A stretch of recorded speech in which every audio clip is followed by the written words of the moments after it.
At andito na nga kami, may Panoah's Ark pa dito. So let's go! Tour na namin kayo. Ayan lang naman ang kanilang Noah's Ark. Sobrang laki guys, 'di ba? Alam niyo na kung saan tayo pupunta guys. Dito tayo para mailigtas tayo. Charot. Alam niyo guys, mag-enjoy dito yung mga kids kasi sobrang laki nito. Palaki pa to sa Amana yata eh.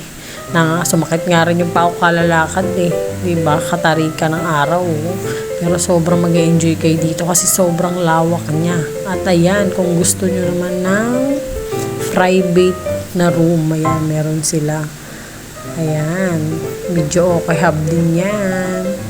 O, kung gusto nyo ng tahimik lang, kayo lang at in banding lang, wala kayo bang maririnig kundi kayo, pwede kayo dyan. Kung ikaw naman yung tipo na mahilig sa solo, o yan, pwede kang maligo dito. Solo mo tong pool na to, bandang dulo lang to guys. Punta na.